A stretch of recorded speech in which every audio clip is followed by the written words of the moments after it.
মাদ্রাসার সেই ছোট ছোট ছাত্রছাত্রীদের দিকে যদি একবার গভীরভাবে তাকাও, বুকটা হালকা না ভারী হয়ে যাবে।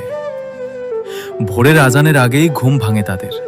যখন অন্যরা মায়ের কোলে আরাম করে ঘুমায়, তখন তারা ঠান্ডা পানি দিয়ে উজু করে কাঁপতে কাঁপতে নামাজে দাঁড়ায়।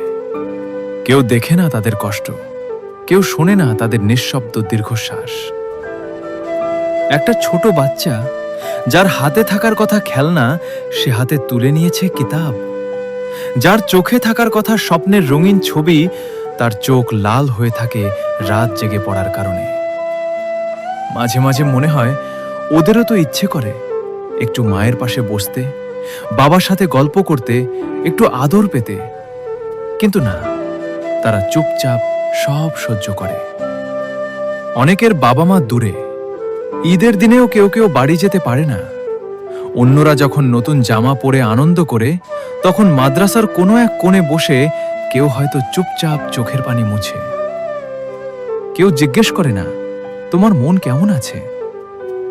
খাবার সবসময় ভালো হয় না, জীবনটাও সহজ না, তবুও তারা হাসে, কারণ তারা জানে তারা আল্লাহর জন্যই এই পথ বেছে নিয়েছে। সবচেয়ে কষ্টের ব্যাপার জানো কি? ওরা কখনো নিজের কষ্ট কাউকে বলে না, শুধু রাতে একা হলে চুপচাপ আল্লাহর কাছে কাঁদে।